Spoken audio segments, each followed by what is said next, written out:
The letter reached Thomas Keller on a cattle drive 40 miles east of Cedar Ridge, and by the time he read the words scrawled in an unfamiliar woman's hand, his father had less than 3 days left to live.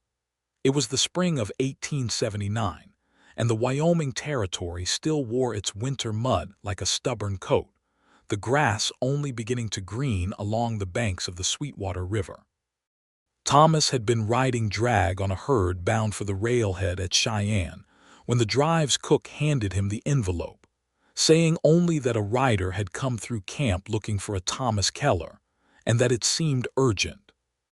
Thomas had turned the envelope over twice before opening it, half expecting bad news about a debt he did not owe or a mistake meant for another man entirely.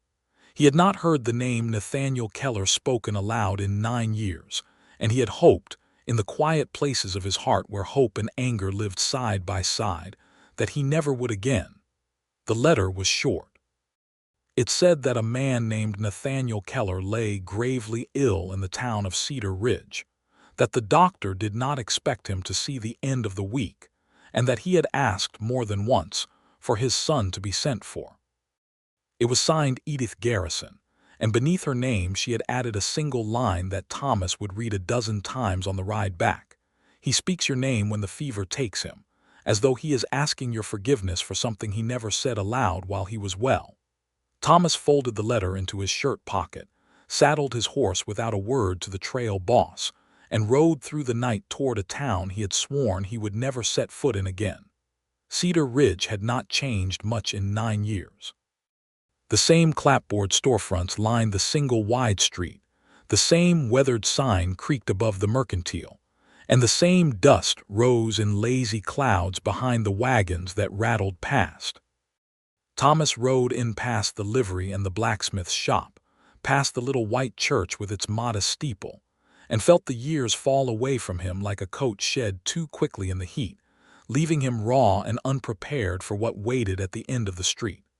He found the boarding house easily enough, a 2-story building with a wide porch and a hand-painted sign reading Higgins' house. He tied his horse to the post, climbed the steps with his heart hammering harder than it had any right to for a man he despised, and knocked. The woman who opened the door was younger than he expected, perhaps 24, with dark hair pulled back beneath a plain bonnet and sleeves rolled to her elbows as though she had just come from tending someone. Her eyes were a clear hazel, tired but steady, and when she saw him standing there in his trail-dusted coat, she seemed to know him at once, though they had never met. "You are his son," she said. It was not a question. "I am," Thomas answered, and found the words harder to say than he had imagined.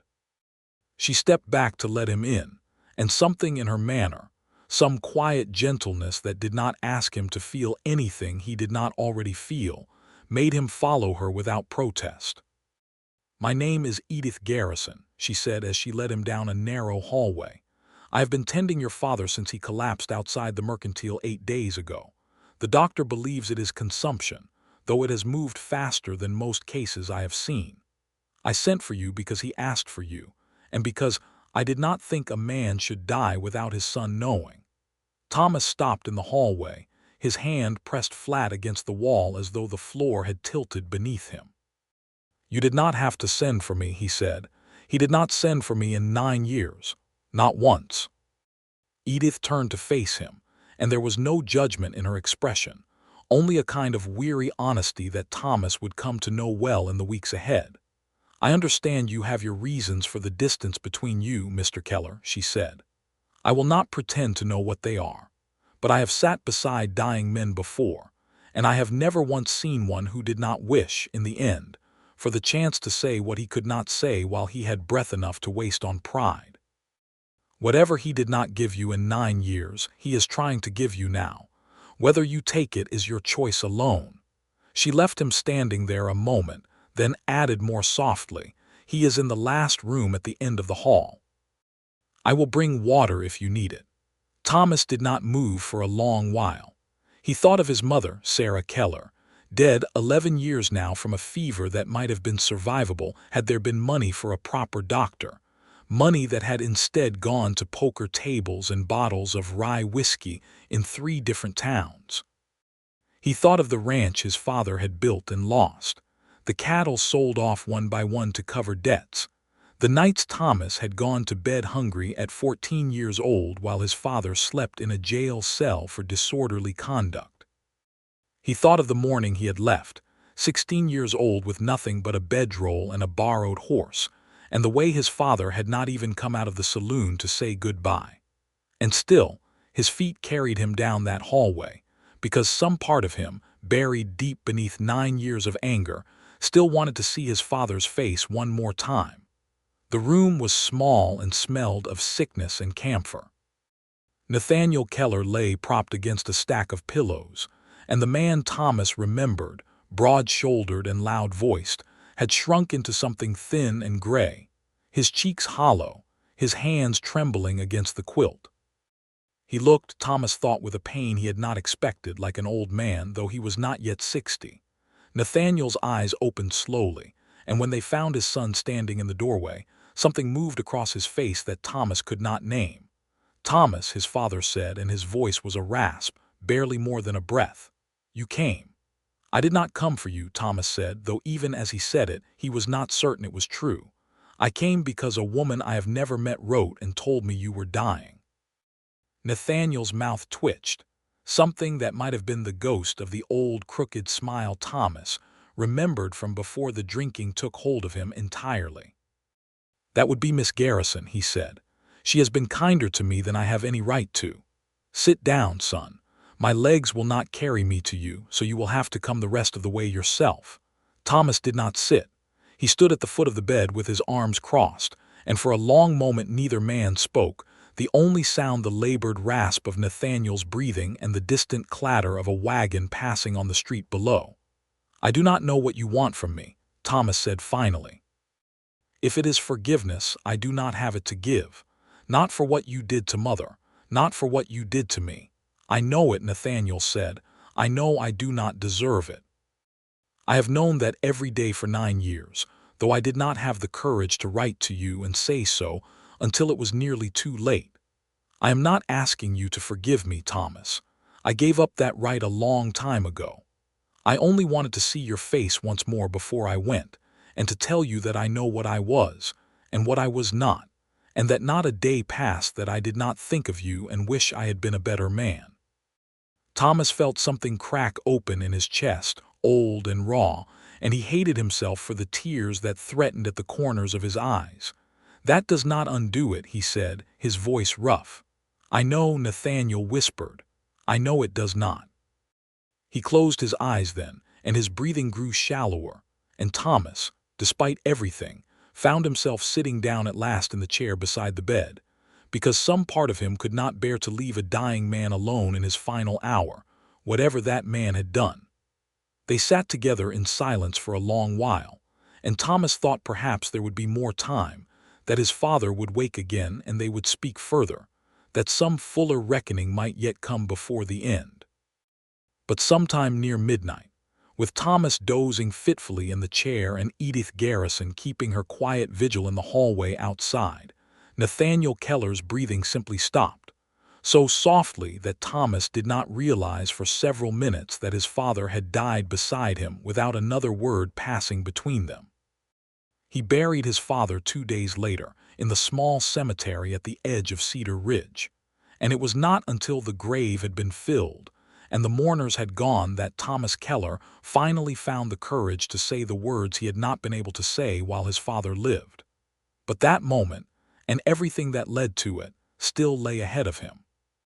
Edith Garrison had not expected to feel so much for a man she had known only a handful of days, but sitting beside Thomas Keller in the hour after his father died, watching him stare at the wall with an expression of grief so tangled with anger that it seemed almost to choke him, she felt something stir in her chest that she recognized, uncomfortably, as tenderness.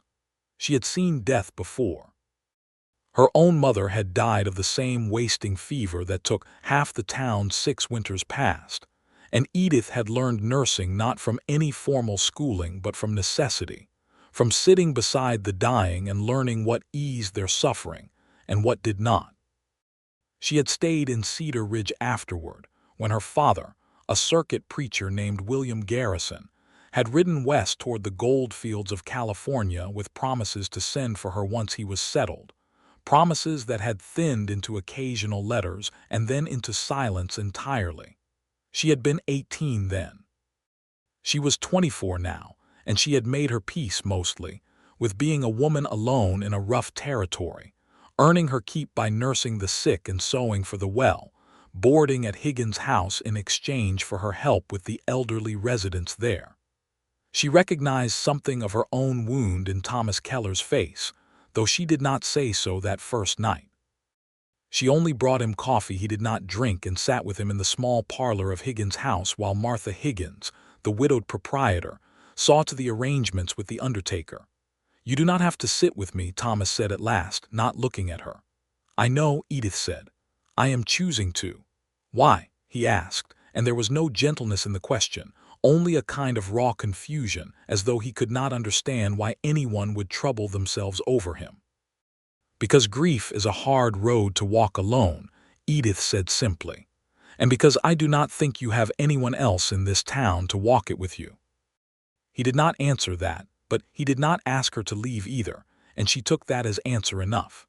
The funeral was held 2 days later, on a Thursday morning bright with the kind of cold spring sunshine that seemed almost cruel in its cheerfulness. Reverend Samuel Whitfield, a soft-spoken man with silver at his temples, presided over the small gathering at the cemetery on the hill above town. There were not many mourners. Nathaniel Keller had not been a well-loved man in Cedar Ridge, not after the drinking and the debts and the fights that had marked his last years there, before he had drifted off to other towns, other bottles. A handful of old acquaintances came out of a sense of obligation more than affection. Sheriff Wyatt Boone stood near the back with his hat in his hands, a man who had arrested Nathaniel more than once in years past, but who came anyway, because that was the kind of man he was. Martha Higgins came, and Edith Garrison stood beside Thomas at the graveside, close enough that he could feel the warmth of her presence without either of them acknowledging it. There was also Silas Crane, a heavy-set man who owned the largest saloon in town and held, as Thomas would soon learn, a considerable debt against his father's name, standing at the edge of the gathering with his arms crossed and his expression unreadable. Reverend Whitfield spoke plainly about the frailty of men, about how none among them were without sin, about the mercy that awaited even the most broken souls. Thomas heard little of it. He stood with his hat pressed to his chest, staring down at the plain pine coffin as it was lowered into the earth, and felt a storm of feeling so large he did not know where to place it. When the Reverend asked if anyone wished to speak, a long silence followed. Thomas felt every eye in the small gathering turn toward him, and he felt his throat close up entirely, the words he might have said locking somewhere behind his ribs. It was Edith who broke the silence, though not by speaking for him. She simply reached over and took his hand, her fingers cold from the morning air but steady, and that small unasked-for kindness was enough to loosen something in his chest. "He is my father," Thomas said finally, his voice cracking on the words. "He was not a good man, not for most of the years I knew him. He drank away everything we had. He let my mother die because there was no money left for a doctor. He left me to raise myself when I was 16 years old, and I hated him for it every day for 9 years." He paused, and the cemetery was silent but for the wind moving through the pines at the edge of the hill. But he came to the end of his life alone, in a boarding house in a town he had once called home, and the last thing he said to me was that he was sorry, and that he thought of me every day he was gone.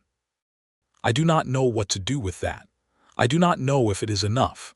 But I think, standing here, that a man does not deserve to go into the ground with nothing but anger following him. So I am asking wherever he has gone that he find some peace, and I am asking myself the same thing. It was not a full forgiveness, not yet, but it was the first crack in the wall Thomas had built around that particular grief, and Edith, still holding his hand, felt him tremble beside her. The gravediggers filled the earth back in as the small crowd dispersed, and by early afternoon only Thomas remained, standing alone at the fresh mound of turned soil with his hat in his hands. It was Silas Crane who approached him first, once the others had gone, his boots crunching over the gravel path with a deliberateness that made Thomas's jaw tighten before the man even spoke. "Mr. Keller," Crane said, his voice pitched low, almost sympathetic in tone though his eyes were flat and calculating. "I am sorry for your loss, truly, but I must speak to you of a matter of business, and I did not think it fitting to do so before the burial." Thomas turned to face him, wary. "What business would that be?" "Your father owed me $80, Crane said. "Borrowed against a hand of cards he lost badly near 2 months back with a promise to pay by spring. Spring has come, and he is in the ground, and I find myself in the position of asking his only living kin to make good on the debt." Thomas felt the old anger rise in him, quick and bitter. Even in death, it seemed, his father's mistakes reached out to claim him. "I did not borrow that money," Thomas said. "I do not see why I should owe it." Crane's expression did not change. "That is your right to say, Mr. Keller, and no law in this territory would force your hand. But I have found that a man's name carries the weight of his family's debts in a town like this, whether the law demands it or not. I would consider it a mark of good character if the son settled what the father could not." Before Thomas could answer, hardly trusting himself not to say something he would regret over his father's fresh grave, Edith Garrison's voice cut through the tension, calm but firm. "Mr. Crane," she said, stepping forward from where she had lingered near the cemetery gate, waiting to see if Thomas needed her. "This man buried his father not 2 hours ago. Whatever business arrangement you had with Nathaniel Keller is a matter for another day, and I would think a man of your standing in this town would have the decency to know that." Crane's eyes flicked toward her, something like irritation passing briefly across his features before he schooled it back into blandness. "Miss Garrison," he said, with a small incline of his head that was not quite respectful, "I did not realize this was your concern." "It is my concern when a grieving man is being pressed for money over his father's grave," Edith said, her chin lifted. "Mr. Keller has just arrived in this town after 9 years away.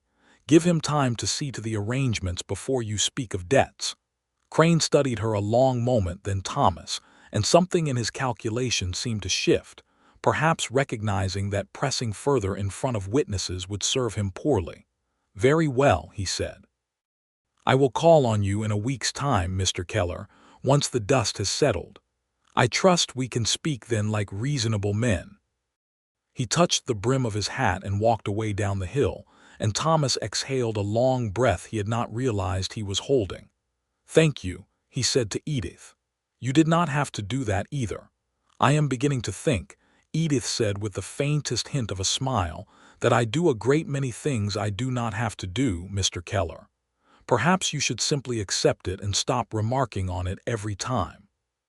Despite the grief still sitting heavy in his chest, Thomas felt the corner of his mouth twitch upward, the first almost smile to cross his face in days. "I will try," he said, "though I am not accustomed to kindness. It sits strangely on me." "Then perhaps it is time you grew accustomed to it," Edith said, and together they walked down the hill toward the town, leaving Nathaniel Keller to his rest beneath the pines. The days that followed the burial passed slowly for Thomas, thick with a grief that did not resolve itself as neatly as he might have hoped simply because he had spoken a few words over his father's grave. He found himself staying on in Cedar Ridge longer than he had intended, first to settle his father's meager affairs, then, if he was honest with himself, because he was not ready to leave. He took a room at Higgins' house, paying his way by helping Martha Higgins with repairs the old boarding house sorely needed, mending fences and fixing a leaking roof, and splitting firewood enough to last through any late frost that might still come. In the evenings, he often found himself in the small parlor with Edith Garrison, who came each night to check on an elderly resident named Mrs. Colby who suffered from weak lungs, and who lingered afterward to talk with Thomas over cups of coffee that had long gone cold by the time either of them noticed. He learned in those quiet conversations that Edith's own father had abandoned her in much the same way his had abandoned him, though by absence rather than by drink, and that she carried her own quiet grief over it, tucked away beneath a competent exterior that rarely let anyone see how much it still pained her. He said he would send for me, Edith told him one evening, staring into the fire rather than at Thomas, as though it were easier to speak of old wounds without meeting anyone's eyes.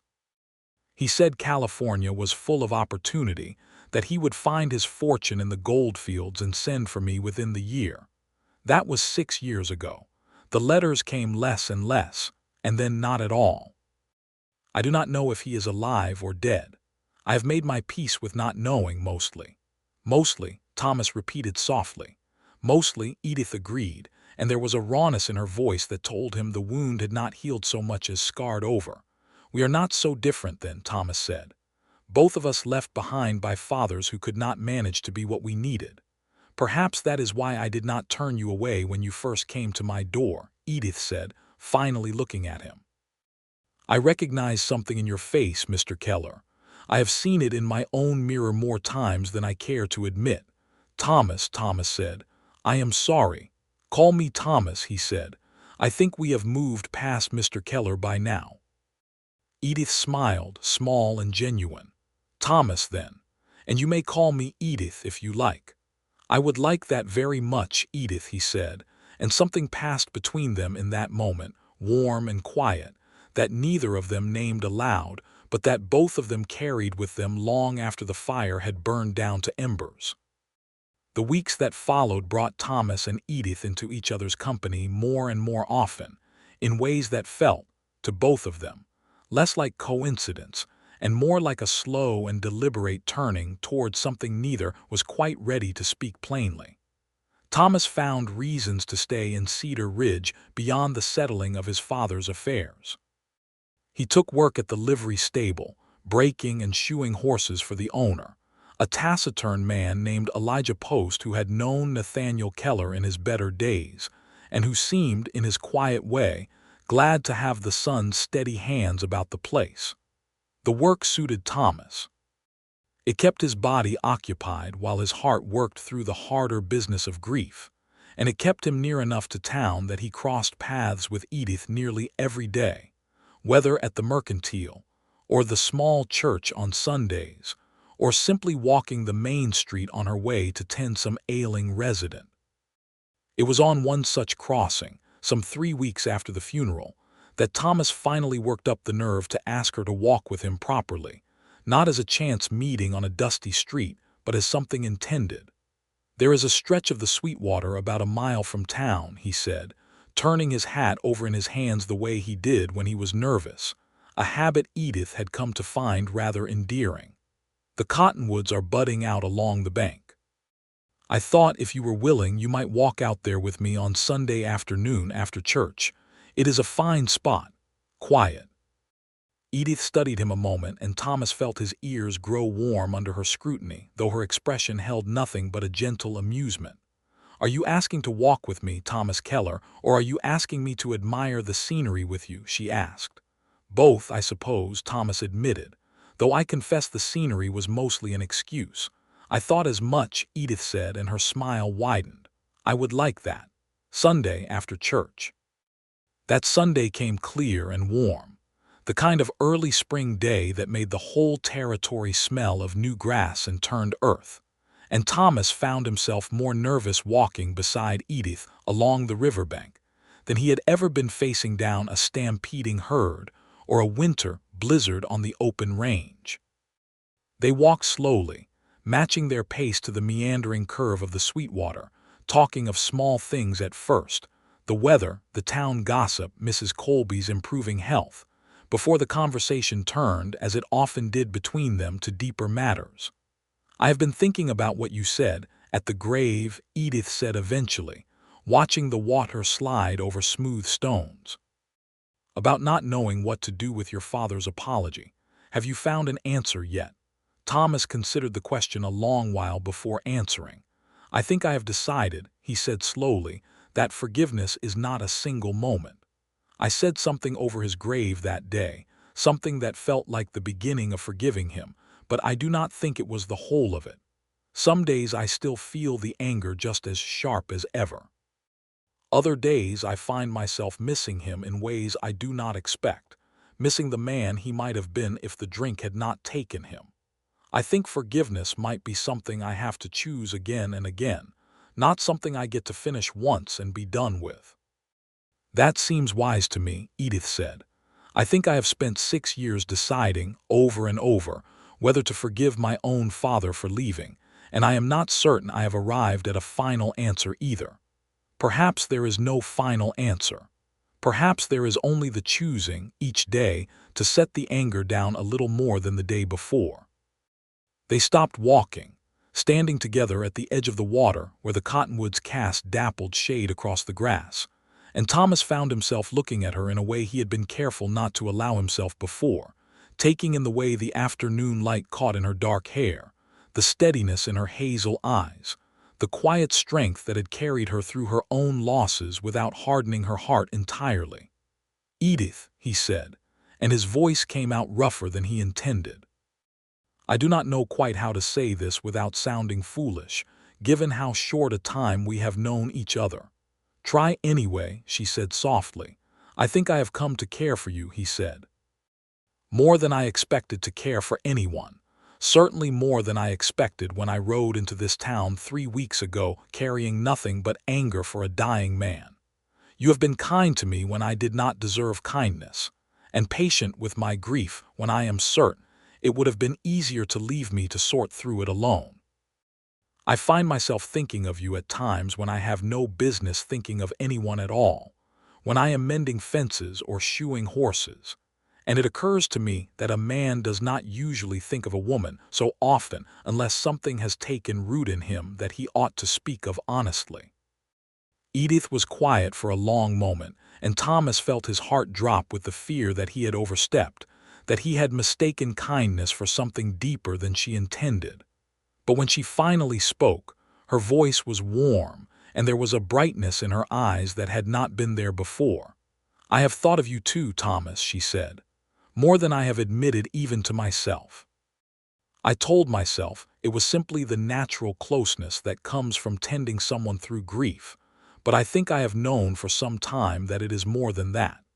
I think I began caring for you the night you sat with your father until he died, even after everything he had done to you. I do not think a man does that unless there is more goodness in him than his anger lets him show." Thomas reached out then slowly and took her hand, and she did not pull away. "May I call on you properly then?" he asked.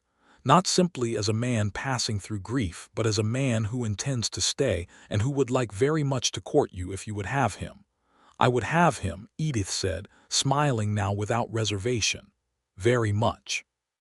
And there, on the banks of the Sweetwater with the cottonwoods just beginning to leaf out around them, Thomas Keller kissed Edith Garrison for the first time. Gently, as though she were something precious he was only just beginning to understand how to hold. Word of the courtship spread through Cedar Ridge quickly, as word of most things did in a town small enough that everyone knew everyone else's business within a day of it happening. Martha Higgins took to smiling knowingly whenever Thomas came down to breakfast, and Reverend Whitfield made a point of greeting Edith with particular warmth after Sunday services, as though he had personally arranged the match and was rather pleased with himself for it. Not everyone in town received the news so favorably. Silas Crane, who had let the matter of Nathaniel Keller's debt lie quiet for several weeks out of what Thomas had assumed was simple patience, chose the very week that word of the courtship spread to press his claim once more, and this time he did not come alone.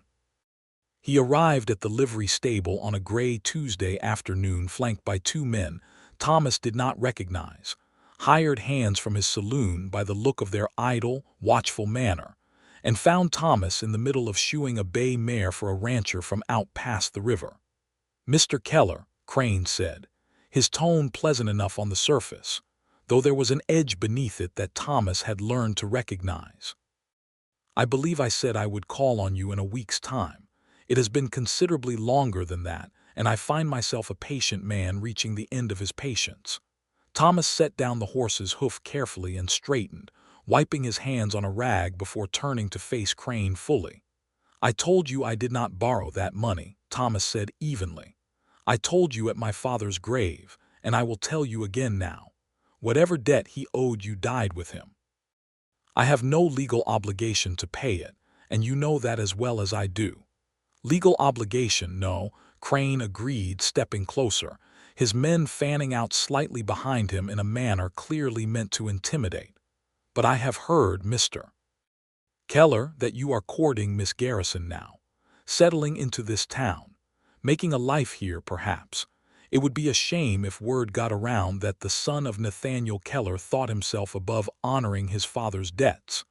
A man's reputation matters a great deal in a small town, especially a man hoping to build something lasting here." Thomas felt the old anger rise in him, but he had learned enough in his years riding with rough cattle crews to know that anger answered with anger rarely ended well, and he thought of Edith, and of the kind of man he wanted to be for her, and he kept his voice level. "Are you threatening me, Mr. Crane?" he asked, "or are you simply reminding me that you are a man accustomed to getting what he wants through fear rather than fairness?" Crane's smile thinned. "I am simply a businessman collecting on a debt, Mr. Keller. Nothing more." It was at that moment that Elijah Post, the livery owner, emerged from the back of the stable, drawn by the raised voices, and took in the scene with a single sweeping glance before speaking in his low, unhurried way.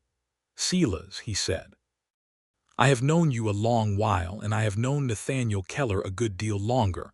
God rest him.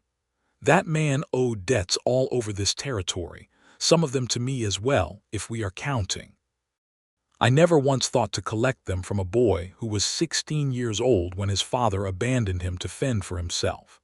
Seems to me a man ought to think carefully about the kind of reputation he builds for himself, pressing a grieving son for his dead father's gambling debts in front of half the town." Crane's jaw tightened, and for a moment Thomas thought the man might press further regardless, but the presence of Elijah Post, well respected in Cedar Ridge for his fairness and his long memory of every man's business, seemed to give him pause. "I will not forget this," Crane said finally, though the words carried less weight than he clearly intended them to. "But I will give you time, Mr. Keller, to consider your father's honor if not your own." He turned and walked away, his two hired men trailing after him, and Thomas exhaled slowly, the tension draining out of his shoulders. "Thank you," he said to Elijah. "That man has been pushing his weight around this town too long," Elijah said, shaking his head. "He will not press it further, not with half the town having heard him try to bully a grieving man. But you would do well to be careful of him regardless, Thomas.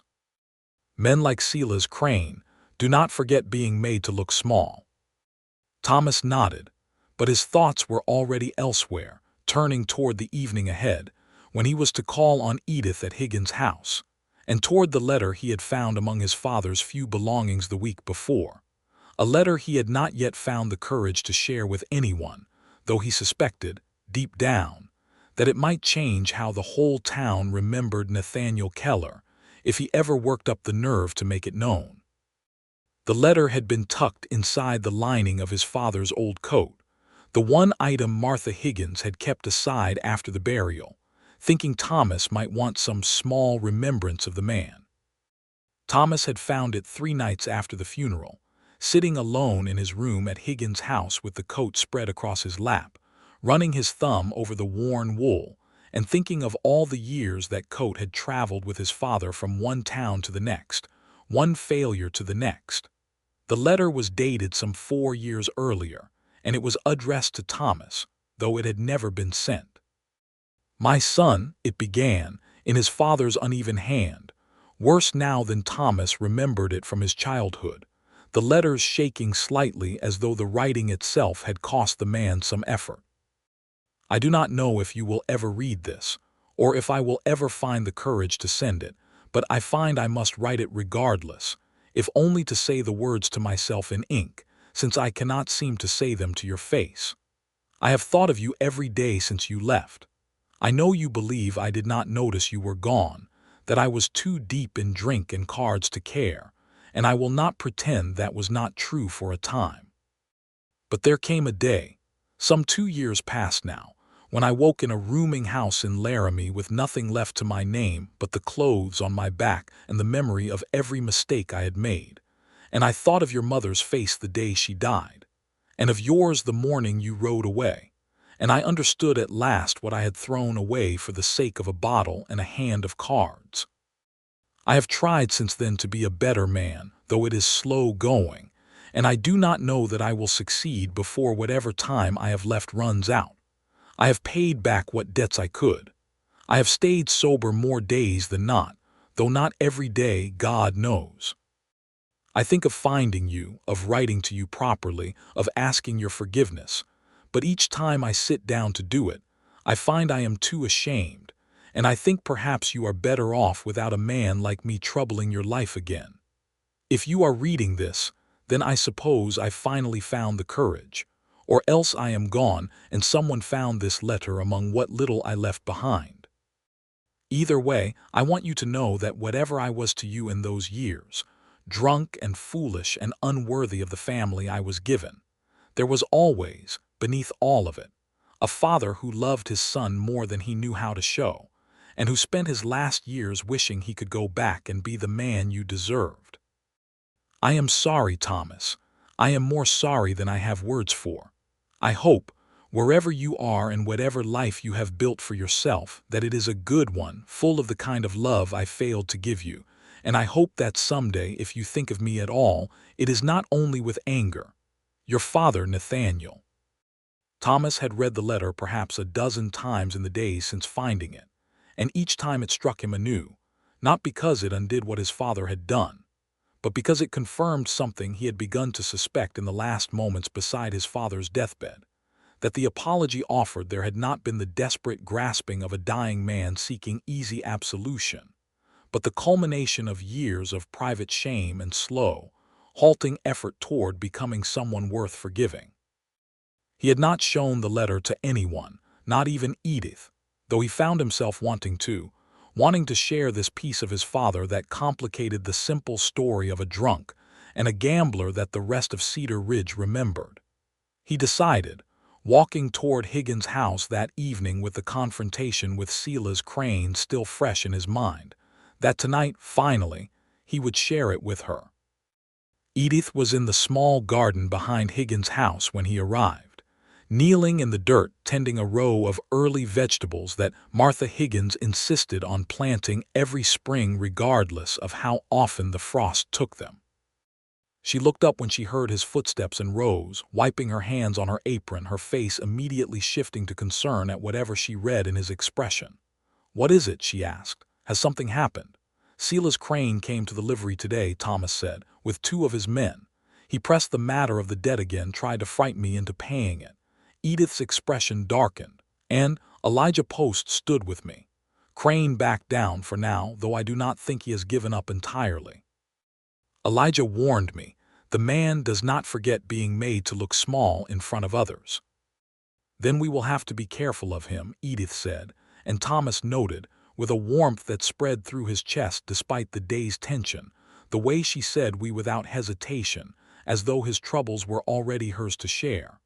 "There is something else," Thomas said. "Something I found among my father's things that I have not shown anyone. I think I would like to show you if you have a moment."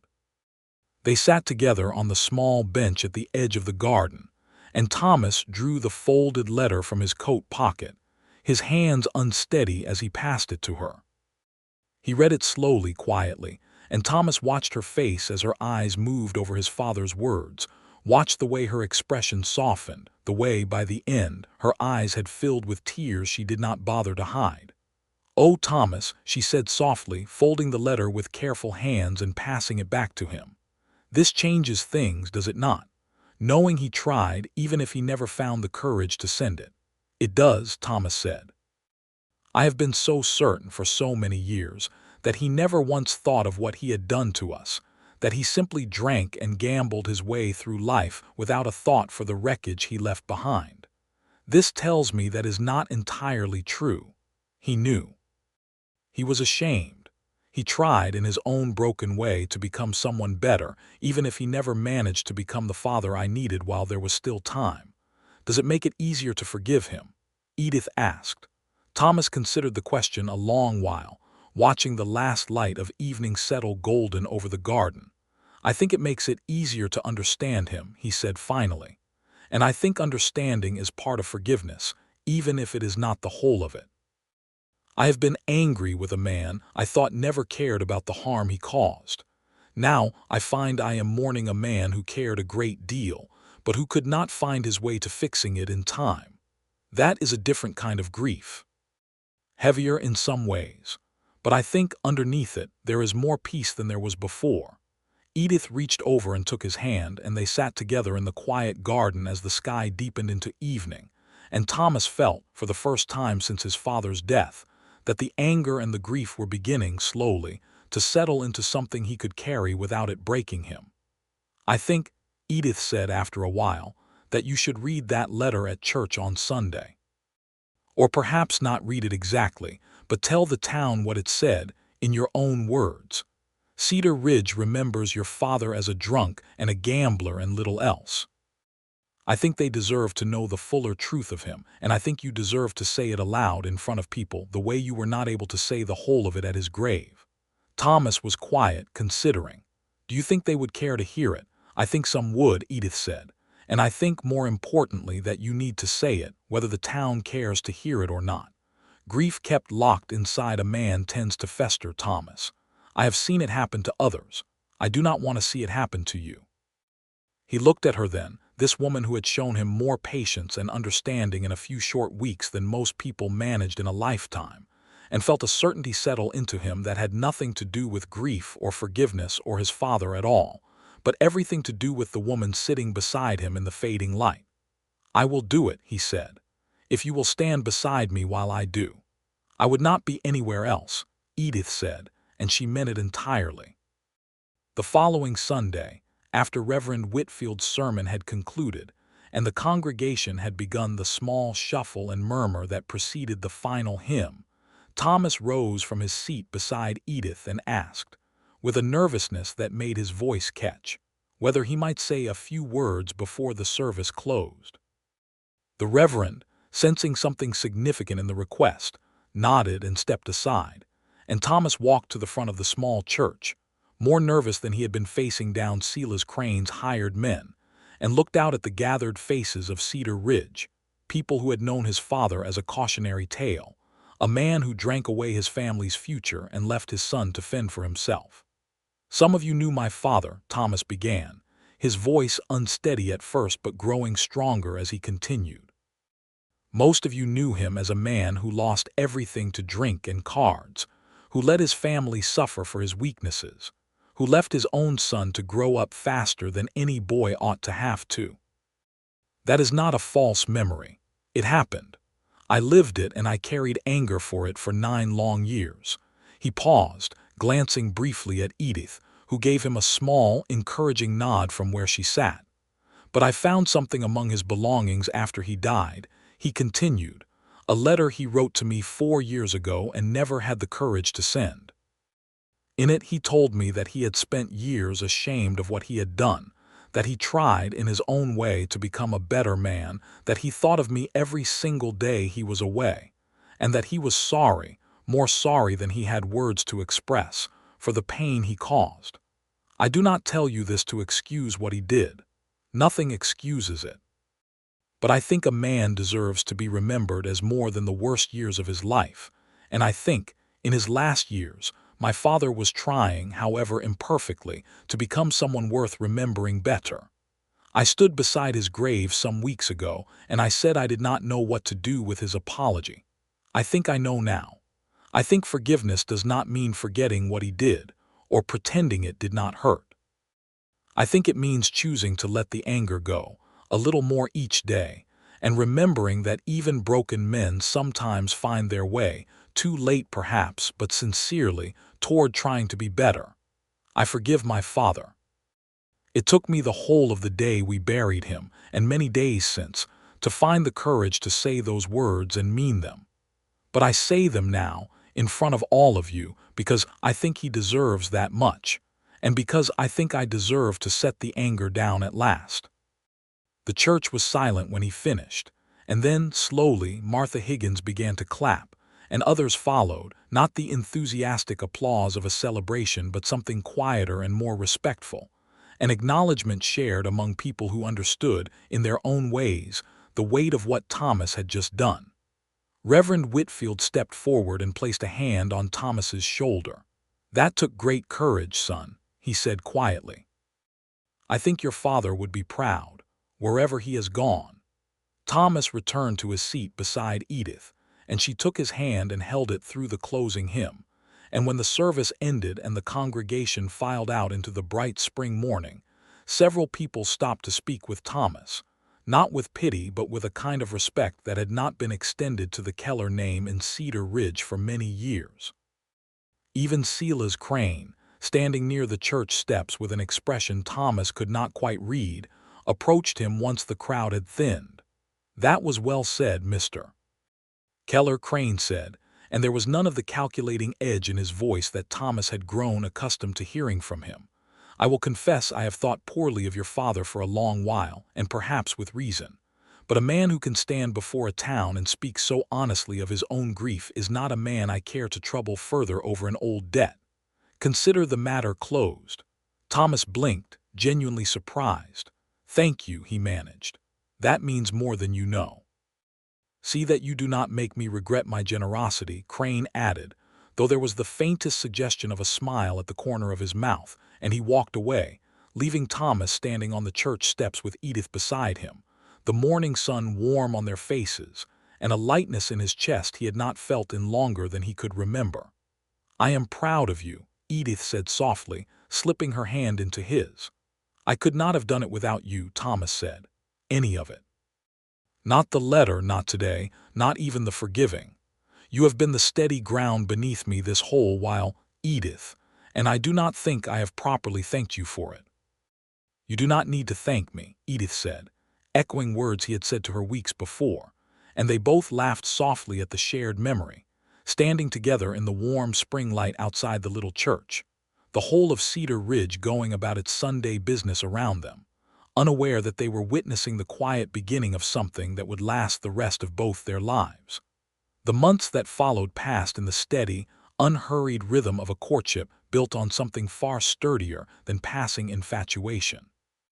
Thomas continued his work at the livery, earning Elijah Post's trust and, eventually, a share in the business itself, as the old man's eyesight began to fail, and he found himself glad to have a capable younger man to lean on. Edith continued her nursing work throughout the town, though she found herself, more and more, spending her evenings at the small house Thomas had begun renovating on a modest plot of land at the edge of town, a house that had stood empty for years before he purchased it with his savings from the cattle drives and the wages Elijah paid him. They were married in the autumn of that same year, on a clear October Saturday when the cottonwoods along the Sweetwater had turned to gold, and the air carried the crisp promise of the coming winter.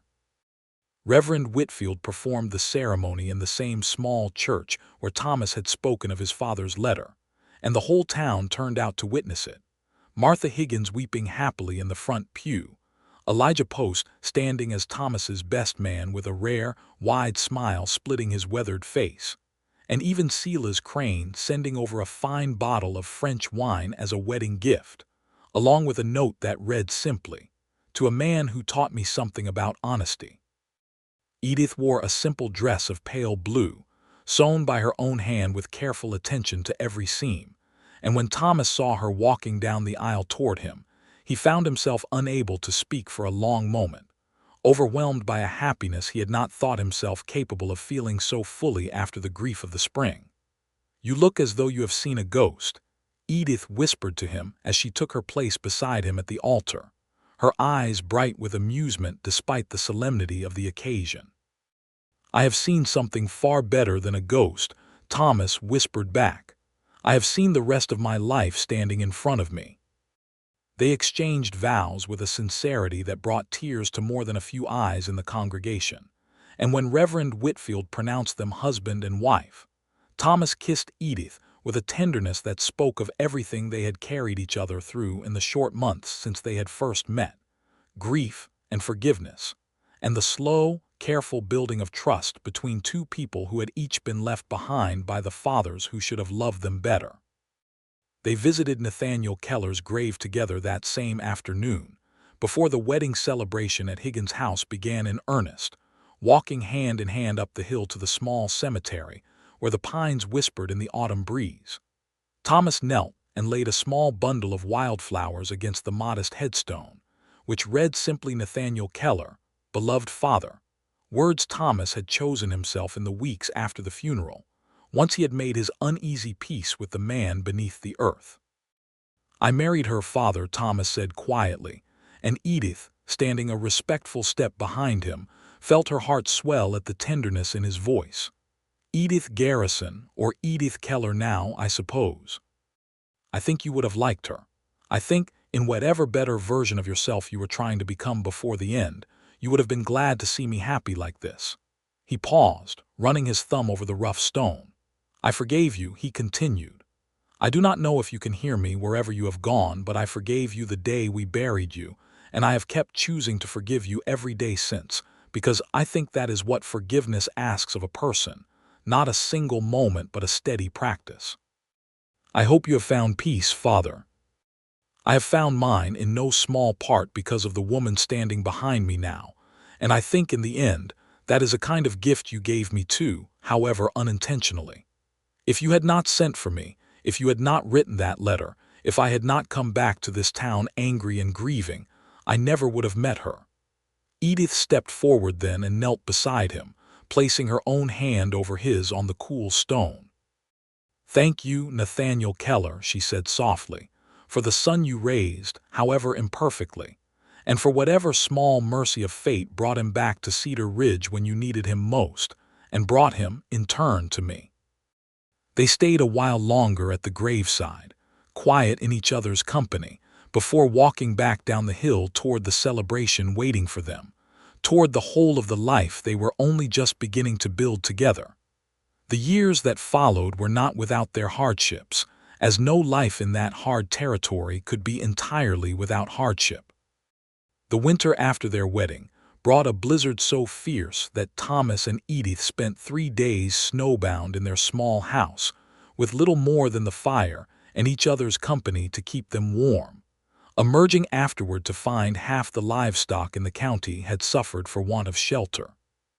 There was a summer some years later, when a fever swept through Cedar Ridge and Edith worked herself near to exhaustion nursing the sick, Thomas staying up long nights beside her, boiling water and fetching supplies, terrified for her health even as he was fiercely proud of her tireless care for their neighbors.